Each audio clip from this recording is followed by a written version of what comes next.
नमस्कार दोस्तों। आज मैं आप सब लोगों के लिए एक खौफनाक और रहस्यमयी हॉरर कहानी लेकर आया हूं। भूतिया शहर चंद्रपुर। ये एक ऐसी जगह है जहां रात होते ही अजीब अजीब आवाजें सुनाई देती हैं और जो भी यहां गया वापस लौटकर नहीं आया। क्या आप इस भूतिया शहर का खौफनाक सच जानना चाहेंगे? क्या ये सिर्फ एक अफवाह है या फिर वाकई में यहां भूतों का साया मंडरा रहा है? तो बिना समय गवाए चलिए शुरू करते हैं आज की डरावनी और रोमांचक कहानी। भूतिया शहर चंद्रपुर का रहस्य। चंद्रपुर एक ऐसा शहर जो कभी अपनी चमचमाती सड़कों और हंसते हुए लोगों से भरा हुआ था, आज एक सुनसान कब्रिस्तान की तरह पड़ा था। हवा भी जैसे जिंदा नहीं थी, बस एक भारी खामोशी थी, जैसे कोई दबा हुआ सांस ले रहा हो। रोहन और प्रिया दोनों दोस्त इस शहर के दरवाजे पर खड़े थे। जंग लगा हुआ लोहे का गेट जैसे उन्हें कुछ बोल रहा था। स्वागत नहीं। प्रिया ने अपनी स्वेटर को कसकर पकड़ लिया। उसके होठों पर एक कंपी थी। रोहन ने अपनी टॉर्च जलाई और गेट को धक्का दिया। अंदर का नजारा पूरी तरह वीरान था। टूटी हुई दुकानों के बोर्ड, जो कभी चावल, कपड़े और मिठाइयों से भरे रहते थे, अब उनकी खिड़कियों से बस अंधेरा झांक रहा था। एक पुरानी गाड़ी जिसका इंजन जमीन निगल चुकी थी, रास्ते के बीचों बीच पड़ी थी, जैसे किसी ने उसे अचानक छोड़ दिया हो। प्रिया ने खुद को रोहन के करीब कर लिया। उसका हाथ उसकी बाह पर कस गया। रोहन, मुझे लग रहा है कोई हमें देख रहा है। उसकी आवाज धीमी थी, जैसे डर के मारे उसके शब्द गले में ही अटक गए हों। रोहन ने हंसने की कोशिश की। अरे, तुम्हारा दिमाग खराब है, ये सब तुम्हारा वहम है। लेकिन उसकी आंखें एक पल के लिए एक परछाई को देख रही थी, जो कोने से झपटी थी, जैसे कोई उनका पीछा कर रहा हो। मंदिर का रहस्य। शहर के बीचों बीच एक मंदिर था, एक अजीब सी जगह जहां दीवारों पर अनजाने निशान बने थे। बीच में एक समय यंत्र था, जिसकी घड़ी की सुई उल्टी घूम रही थी। प्रिया ने उसे छुआ और अचानक बैम, मंदिर का दरवाजा जोर से बंद हो गया। रोहन ने उसे धक्का देने की कोशिश की, लेकिन वो हिला तक नहीं। उन्हीं के पीछे से एक औरत की आवाज गूंजने लगी। आओ, आओ। प्रिया ने जमीन से एक पुरानी डायरी उठाई। डायरी में एक पुजारी ने लिखा था, यहां एक आत्मा है जो कभी नहीं मरती। उसे शांत करने का एक ही तरीका है, किसी का बलिदान देना होगा। अगर तुम ये पढ़ रहे हो, तो तुम भी मरने वालों में से हो। रोहन ने घबराकर डायरी फेंक दी। ये सब बकवास है। लेकिन उसकी आंखें दीवारों पर बनने वाले निशानों को देखकर भारी हो गई। वो निशान खून से लिखे हुए शब्द थे। भाग जाओ। शहर की सच्चाई। रात होते ही शहर का रूप बदल गया। हवा में एक अजीब सी सनसनाहट घुल गई और हर तरफ से आवाजें आने लगी। किसी का रोना, किसी का हंसना, किसी का चीखना। प्रिया ने एक कुत्ते को देखा। उसकी आंखें लाल थी और वो बिना आवाज किए उन्हें घूर रहा था। जैसे ही वो पास गया, वो कुत्ता हवा में गायब हो गया। रोहन ने एक सपना देखा। प्रिया उसे छोड़कर जा रही थी, लेकिन जागने पर देखा तो प्रिया वही थी, आंखें बंद किए हुए। तुझे क्या हुआ? रोहन ने पूछा। प्रिया ने कहा, मैं ठीक हूं, बस थक गई हूं। लेकिन उसकी आंखों के नीचे एक गहरा काला निशान था, जैसे कोई उसकी रूह को खींच रहा हो। भूत की सच्चाई। एक रात जब वे एक खाली कुएं के पास बैठे थे, प्रिया ने उसमें झांकने की हिम्मत की। उसने अपना चेहरा देखा, लेकिन वो चेहरा बदल गया। एक औरत का चेहरा था, जिसकी आंखें नहीं थी, बस खाली स्याह गड्ढे थे। रोहन, वो यहां है। तभी कुएं से हाथ निकले और उसके बाल पकड़ने लगे। रोहन ने उसे खींचकर बचाया, लेकिन प्रिया के बालों में एक सफेद बाल था, जो उसकी उम्र से कहीं ज्यादा पुराना लग रहा था। मौत का फैसला। मंदिर वापस जाते वक्त उन्हें एक तस्वीर मिली, एक औरत की, जिसकी आंखें जल रही थी और हाथ में एक तलवार थी। प्रिया ने कहा, यही है जिसने सबको मारा। रात को जब वे सोने की कोशिश कर रहे थे, प्रिया ने कहा, मुझे लग रहा है कि मैंने खुद को खो दिया है, जैसे कोई मुझे अंदर से खा रहा हो। रोहन ने उसे तसल्ली दी, लेकिन उसके हाथों पर एक काला निशान था जो धीरे धीरे फैल रहा था। अंतिम बलिदान। एक दिन उन्हें एक सुरंग मिली। उसके अंदर से एक भयंकर बदबू आ रही थी। सुरंग के आखिरी छोर पर एक समाधि थी। उस पर लिखा था, यहां शांति का अंत हुआ। प्रिया ने जैसे ही उसे छुआ, एक खौफनाक चीख गूंजी, जैसे किसी को जिंदा गाड़ दिया गया हो। वो दोनों भागकर बाहर आए, लेकिन प्रिया का हाथ अब पूरी तरह काला हो चुका था। ये मेरे अंदर है, वो आत्मा मुझे खा रही है। आखिरी फैसला। रात को प्रिया ने रोहन को जगाया। उसकी आंखें सफेद हो चुकी थी और होठों से खून बह रहा था। मुझे पता चल गया है, हम दोनों में से एक को मरना होगा। अगर नहीं तो ये शहर हमें निगल जाएगा। रोहन ने उसे गले से पकड़ लिया। नहीं, हम दोनों यहां से निकल जाएंगे। लेकिन प्रिया ने उसे धक्का दिया। तुझे पता है, ये सच है। मैंने उसे देखा है। वो औरत, वो मेरे अंदर है। तभी मंदिर की घंटी अपने आप बज उठी और एक तेज हवा ने उन्हें गायब कर दिया। भागने की कोशिश और सजा। रोहन ने खुद को एक काले कमरे में पाया। दीवारों पर खून से लिखा था, तुम्हारा समय खत्म हो रहा है। बाहर से प्रिया की चीख सुनाई दी, बचाओ मुझे। रोहन ने दरवाजा तोड़कर बाहर देखा। प्रिया एक पेड़ से बंधी हुई थी और सामने वही आंख रहित औरत खड़ी थी। एक को चुनना होगा या दोनों को मरना होगा। रोहन ने एक पत्थर उठाकर फेंका, लेकिन पत्थर उसके शरीर से आर पार निकल गया। रोहन, मैं तैयार हूं। औरत ने अपना हाथ बढ़ाया। प्रिया के सीने से काला धुआं निकला और उसमें समा गया। प्रिया ने एक आखिरी सांस ली और गिर पड़ी। आत्मा का बदला। रोहन भागते हुए शहर से बाहर निकल गया, लेकिन जब वो घर पहुंचा तो उसने देखा प्रिया का स्कार्फ उसके सोफे पर पड़ा था। मोबाइल पर एक मैसेज था, तुमने मुझे छोड़ दिया, अब मैं तुम्हें कभी नहीं छोड़ूंगी। उसने अपनी परछाई देखी। अब वो अकेली नहीं थी। प्रिया की परछाई उसके पीछे खड़ी थी और धीरे धीरे उसे निगल रही थी। भूतिया शहर, चंद्रपुर का रहस्य। चंद्रपुर एक ऐसा शहर जो कभी अपनी चमचमाती सड़कों और हंसते हुए लोगों से भरा हुआ था, आज एक सुनसान कब्रिस्तान की तरह पड़ा था। हवा भी जैसे जिंदा नहीं थी, बस एक भारी खामोशी थी, जैसे कोई दबा हुआ सांस ले रहा हो। रोहन और प्रिया, दोनों दोस्त, इस शहर के दरवाजे पर खड़े थे। जंग लगा हुआ लोहे का गेट जैसे उन्हें कुछ बोल रहा था। स्वागत नहीं। प्रिया ने अपनी स्वेटर को कसकर पकड़ लिया। उसके होठों पर एक कंपी थी। रोहन ने अपनी टॉर्च जलाई और गेट को धक्का दिया। अंदर का नजारा पूरी तरह वीरान था। टूटी हुई दुकानों के बोर्ड, जो कभी चावल, कपड़े और मिठाइयों से भरे रहते थे, अब उनकी खिड़कियों से बस अंधेरा झांक रहा था। एक पुरानी गाड़ी, जिसका इंजन जमीन निगल चुकी थी, रास्ते के बीचों बीच पड़ी थी, जैसे किसी ने उसे अचानक छोड़ दिया हो। प्रिया ने खुद को रोहन के करीब कर लिया। उसका हाथ उसकी बाह पर कस गया। रोहन, मुझे लग रहा है कोई हमें देख रहा है। उसकी आवाज धीमी थी, जैसे डर के मारे उसके शब्द गले में ही अटक गए हों। रोहन ने हंसने की कोशिश की। अरे, तुम्हारा दिमाग खराब है, ये सब तुम्हारा वहम है। लेकिन उसकी आंखें एक पल के लिए एक परछाई को देख रही थी, जो कोने से झपटी थी, जैसे कोई उनका पीछा कर रहा हो। मंदिर का रहस्य।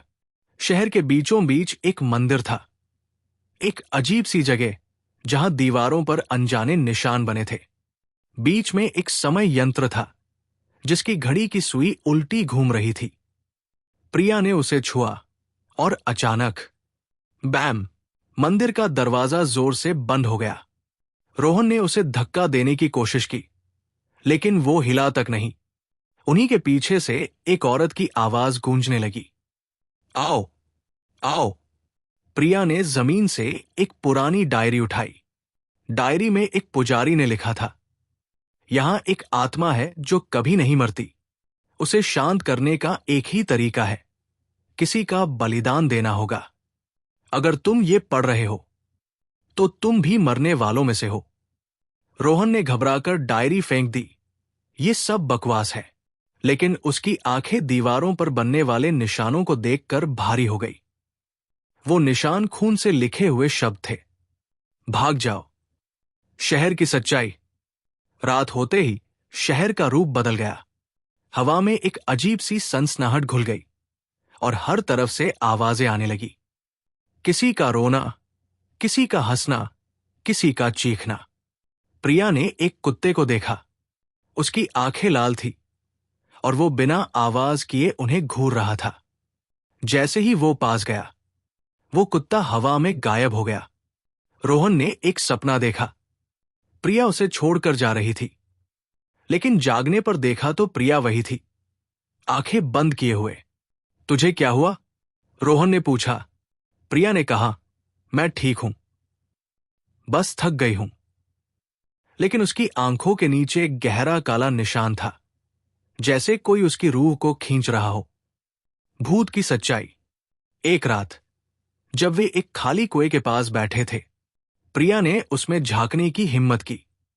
उसने अपना चेहरा देखा, लेकिन वो चेहरा बदल गया। एक औरत का चेहरा था, जिसकी आंखें नहीं थी, बस खाली स्याह गड्ढे थे। रोहन, वो यहां है। तभी कुएं से हाथ निकले और उसके बाल पकड़ने लगे। रोहन ने उसे खींचकर बचाया, लेकिन प्रिया के बालों में एक सफेद बाल था, जो उसकी उम्र से कहीं ज्यादा पुराना लग रहा था। मौत का फैसला। मंदिर वापस जाते वक्त उन्हें एक तस्वीर मिली, एक औरत की, जिसकी आंखें जल रही थी और हाथ में एक तलवार थी। प्रिया ने कहा, यही है जिसने सबको मारा। रात को जब वे सोने की कोशिश कर रहे थे, प्रिया ने कहा, मुझे लग रहा है कि मैंने खुद को खो दिया है, जैसे कोई मुझे अंदर से खा रहा हो। रोहन ने उसे तसल्ली दी, लेकिन उसके हाथों पर एक काला निशान था, जो धीरे धीरे फैल रहा था। अंतिम बलिदान। एक दिन उन्हें एक सुरंग मिली। उसके अंदर से एक भयंकर बदबू आ रही थी। सुरंग के आखिरी छोर पर एक समाधि थी।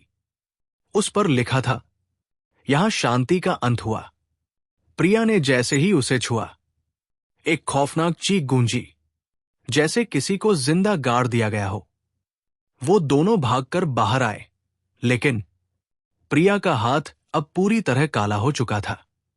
ये मेरे अंदर है, वो आत्मा मुझे खा रही है। आखिरी फैसला। रात को प्रिया ने रोहन को जगाया। उसकी आंखें सफेद हो चुकी थी और होठों से खून बह रहा था। मुझे पता चल गया है, हम दोनों में से एक को मरना होगा। अगर नहीं तो ये शहर हमें निगल जाएगा। रोहन ने उसे गले से पकड़ लिया। नहीं, हम दोनों यहां से निकल जाएंगे। लेकिन प्रिया ने उसे धक्का दिया। तुझे पता है, ये सच है। मैंने उसे देखा है। वो औरत, वो मेरे अंदर है। तभी मंदिर की घंटी अपने आप बज उठी और एक तेज हवा ने उन्हें गायब कर दिया। भागने की कोशिश और सजा। रोहन ने खुद को एक काले कमरे में पाया। दीवारों पर खून से लिखा था, तुम्हारा समय खत्म हो रहा है। बाहर से प्रिया की चीख सुनाई दी, बचाओ मुझे। रोहन ने दरवाजा तोड़कर बाहर देखा। प्रिया एक पेड़ से बंधी हुई थी और सामने वही आंख रहित औरत खड़ी थी। एक को चुनना होगा या दोनों को मरना होगा। रोहन ने एक पत्थर उठाकर फेंका, लेकिन पत्थर उसके शरीर से आर पार निकल गया। रोहन, मैं तैयार हूं। औरत ने अपना हाथ बढ़ाया। प्रिया के सीने से काला धुआं निकला और उसमें समा गया। प्रिया ने एक आखिरी सांस ली और गिर पड़ी। आत्मा का बदला। रोहन भागते हुए शहर से बाहर निकल गया, लेकिन जब वो घर पहुंचा तो उसने देखा प्रिया का स्कार्फ उसके सोफे पर पड़ा था। मोबाइल पर एक मैसेज था, तुमने मुझे छोड़ दिया, अब मैं तुम्हें कभी नहीं छोड़ूंगी। उसने अपनी परछाई देखी, अब वो अकेली नहीं थी। प्रिया की परछाई उसके पीछे खड़ी थी और धीरे धीरे उसे निगल रही थी। रोहन ने अपने आप को घर के सोफे पर पाया। उसकी सांसें तेज थी और उसकी आंखें प्रिया के स्कार्फ पर टिक गई। वही स्कार्फ जो उसने चंद्रपुर में पहना था, अब उसके घर में कैसे आ गया? उसने स्कार्फ को उठाया और उसमें से एक बदबू आई। वो बदबू चंद्रपुर की मिट्टी की थी, जिसमें एक अजीब सा गंधक था, जैसे किसी सड़ी गली चीज का। उसने स्कार्फ को फेंक दिया, लेकिन उसकी नजर उसके मोबाइल पर गई। एक संदेश था, तुमने मुझे छोड़ दिया, अब मैं तुम्हें कभी नहीं छोड़ूंगी। रोहन ने अपने आप को समझाया कि ये सब उसकी थकान है, लेकिन जैसे ही उसने आईने में अपनी परछाई देखी, उसकी आंखें डर से खुली की खुली रह गई। प्रिया की परछाई उसके पीछे खड़ी थी और धीरे धीरे उसकी परछाई को खा रही थी। रोहन ने तेजी से मुड़कर देखा, लेकिन वहां कोई नहीं था। उसने अपने आप को दिलासा दिया, ये सब मेरे दिमाग का खेल है। लेकिन उसकी आंखें फिर से आईने की ओर खींचने लगी। इस बार प्रिया की परछाई बिल्कुल करीब थी। उसका हाथ रोहन के कंधे पर था। रोहन ने कंधे को महसूस किया। वो बिल्कुल ठंडा था, जैसे किसी ने उसे बर्फ से छू लिया हो। रोहन ने अपने आप को संभालने की कोशिश की, लेकिन उसके दिमाग में चंद्रपुर की यादें ताजा हो गई। वो मंदिर, वो डायरी, वो आंखों के बिना औरत और प्रिया का अंतिम समय। उसने सोचा कि शायद वो पागल हो रहा है, लेकिन उसकी नींद उड़ चुकी थी। रात भर वो सोफे पर बैठा रहा, हर छोटी सी आवाज पर चौंक जाता, जैसे कोई दरवाजा खोल रहा हो, जैसे कोई उसके कमरे में चल रहा हो। सुबह होते ही उसने फैसला किया कि वह चंद्रपुर वापस जाएगा। उसे पता था कि प्रिया का स्कार्फ और वो संदेश कोई संयोग नहीं था। अब वो जान चुका था कि वो आत्मा उसके पीछे है। अगर उसने उसे शांत नहीं किया तो वो उसकी जिंदगी तबाह कर देगी। गाड़ी में बैठकर रोहन ने चंद्रपुर का रुख किया। रास्ते में उसने खुद को दिलासा देने की कोशिश की, लेकिन उसकी आंखें आईने में देखती रहीं। प्रिया की परछाई। अब वो परछाई बिल्कुल साफ दिख रही थी। प्रिया का चेहरा, वो उसका इंतजार कर रही थी। चंद्रपुर पहुंचते ही उसने महसूस किया कि शहर का माहौल पहले से भी ज्यादा भयावह हो गया था। हवा में एक अजीब सी गूंज थी, जैसे कोई उसे रोकना चाहता हो। शहर का दरवाजा खुला पड़ा था, जैसे कोई उसका इंतजार कर रहा हो। रोहन ने अपनी टॉर्च जलाई और अंदर गया। शहर का नजारा वैसा ही था, लेकिन अब हर चीज और भी ज्यादा वीरान लग रही थी। मंदिर की ओर बढ़ते समय उसने देखा कि वो परछाई जो उसे पहले फॉलो कर रही थी, अब हर मोड़ पर खड़ी थी, जैसे वो उसे अपने साथ ले जाना चाहती हो। मंदिर के अंदर पहुंचकर रोहन ने देखा कि समय यंत्र अब रुक चुका था। घड़ी की सुइयां थम चुकी थी। उसने डायरी को दोबारा उठाया और पढ़ना शुरू किया। उसे पता चला कि वो आत्मा जिसने चंद्रपुर को अपने कब्जे में लिया हुआ था, उसका नाम शांति था। शांति एक ऐसी औरत थी जिसे जिंदा जला दिया गया था। लोगों ने उसे डायन समझ लिया था। अपनी अंतिम सांस में उसने एक शपथ ली थी, मैं हर उस इंसान को मारूंगी जो चंद्रपुर में दाखिल होगा। डायरी में लिखा था, शांति को शांत करने का एक ही तरीका है, उसे उसका अंतिम हक देना होगा। उसका हक है एक जिंदा शरीर जिसमें वो अपनी आत्मा को उतार सके। रोहन को समझ आ गया कि अब प्रिया का शरीर शांति का बन चुका है। अगर उसे शांति को शांत करना है तो उसे प्रिया के शरीर को नष्ट करना होगा। तभी एक तेज हवा का झोंका आया। मंदिर की दीवारों से खून बहने लगा और वो आंखों के बिना औरत शांति उसके सामने खड़ी थी।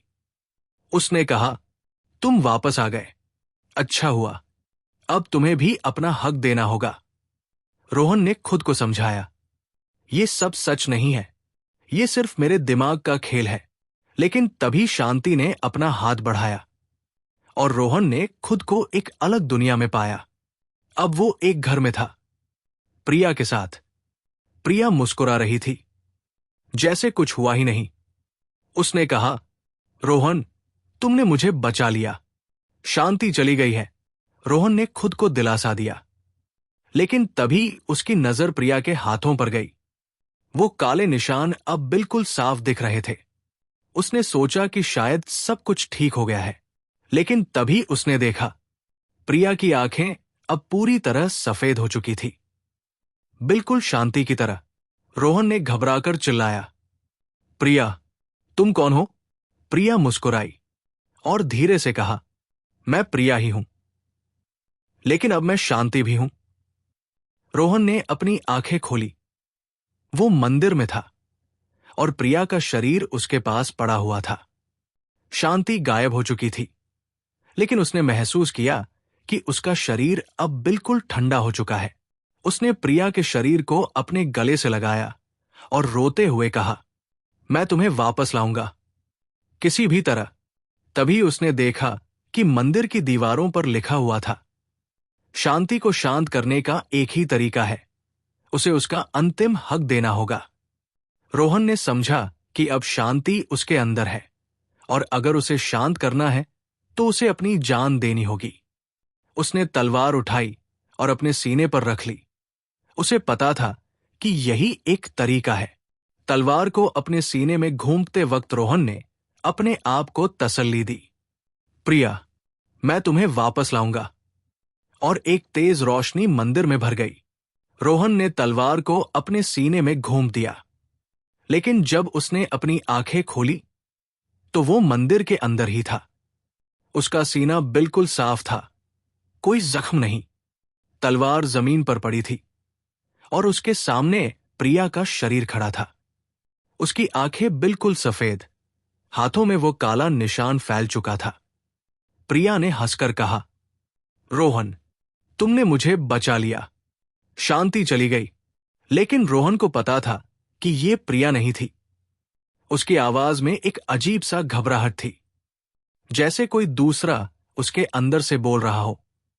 उसने पीछे हटते हुए पूछा, तुम प्रिया हो या शांति? प्रिया ने अपने बालों को सहलाते हुए कहा, मैं दोनों हूं। शांति ने मुझे अपने अंदर समा लिया है, लेकिन अब हम एक हैं। तभी मंदिर की दीवारें हिलने लगी और उनके आसपास की हवा में एक चीख गूंज उठी। वो चीख चंद्रपुर के सभी मरे हुए लोगों की थी, जिनकी आत्माएं अब भी इस शहर में फंसी हुई थी। रोहन ने देखा कि मंदिर के बाहर से अनेक परछाइयां अंदर घुस रही थी। उनमें बच्चे, औरतें, बूढ़े, सबके चेहरों पर डर के निशान थे। शांति ने कहा, अब तुम्हें भी हमारा हिस्सा बनना होगा। रोहन ने अपने आप को समझाया कि ये सब उसकी कल्पना है, लेकिन जब एक बच्चे की परछाई ने उसके पैर पकड़ा तो उसने महसूस किया कि ये सच है। उसने प्रिया की तरफ देखा और कहा, प्रिया, अगर तुम अंदर हो तो बाहर आओ, हम दोनों यहां से निकल सकते हैं। प्रिया ने सिर्फ हंस दिया।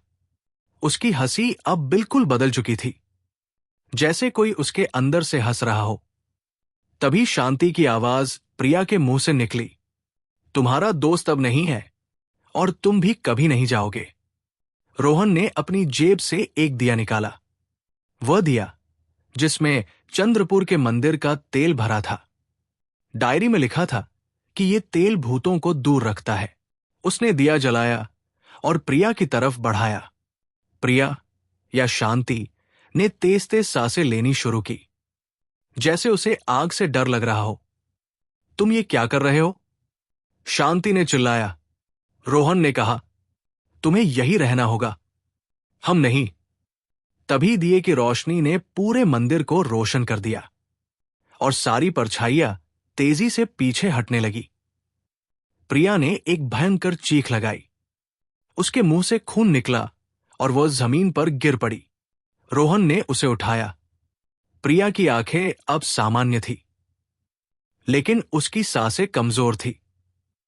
प्रिया, प्रिया, उठो, उसने कहा। प्रिया ने अपनी आंखें खोली और कहा, रोहन, मैं यहां हूं। शांति चली गई, लेकिन वह मुझे छोड़कर नहीं गई। मंदिर का दरवाजा खुल गया और रोहन प्रिया को लेकर भाग गया। शहर से बाहर निकलते वक्त उनकी गाड़ी का इंजन स्टार्ट हुआ, जैसे किसी ने उसे पहले ही तैयार कर रखा हो। रात के अंधेरे में वे चंद्रपुर से दूर भाग रहे थे। प्रिया ने कहा, रोहन, मुझे डर लग रहा है। वो अब भी मेरे अंदर है। मैं उसे महसूस कर सकती हूं। रोहन ने उसे तसल्ली दी। सब ठीक हो जाएगा। लेकिन उसकी नजर रियर व्यू मिरर पर थी। उसमें प्रिया की परछाई नहीं दिख रही थी। अंत की शुरुआत। घर पहुंचकर प्रिया ने कहा कि वह थक गई है और सो जाएगी। रोहन ने अपने कमरे में जाकर दर्पण देखा। उसकी परछाई अकेली थी। उसने सोचा कि सब खत्म हो गया है, लेकिन तभी उसने देखा कि प्रिया का स्कार्फ, जो उसने फेंक दिया था, वापस उसके सोफे पर पड़ा है। उसने स्कार्फ को उठाया। उसमें से एक तेज बदबू आई, जैसे किसी ने उसे खून में डुबो दिया हो। सुबह जब रोहन ने कमरे से बाहर कदम रखा, तो प्रिया किचन में खाना बना रही थी। वो मुस्कुरा रही थी, जैसे कुछ हुआ ही नहीं हो। गुड मॉर्निंग, रोहन, मैंने अंडा बनाया है, प्रिया ने कहा। रोहन ने उसे गौर से देखा। उसकी आंखें सामान्य थी, लेकिन उसके हाथों पर एक नया निशान था। एक लाल तिल, जैसे किसी ने उसे खून का निशान दिया हो। खामोशी से बढ़ता डर। एक हफ्ते तक सब शांत रहा, लेकिन एक रात रोहन ने देखा कि प्रिया किचन में खड़ी है। उसकी पीठ उसकी तरफ थी। उसने आवाज दी, प्रिया। प्रिया ने धीरे धीरे मुड़कर देखा। उसकी आंखें बिल्कुल सफेद थी और उसके होठों पर एक विकृत सी मुस्कुराहट थी। क्या हुआ, रोहन? उसने पूछा, लेकिन उसकी आवाज में एक अजीब सा घबराहट थी। रोहन ने अपने आप को समझाया कि ये उसकी नजर का धोखा है, लेकिन जब प्रिया ने अपना हाथ बढ़ाया, तो उसने देखा कि उसकी उंगलियां लंबी और नुकीली हो चुकी थी, जैसे किसी जानवर के पंजे। प्रिया ने कहा, तुम्हें अभी तक समझ नहीं आया? हम कभी नहीं जाने वाले। तभी रोहन की नजर दर्पण पर पड़ी।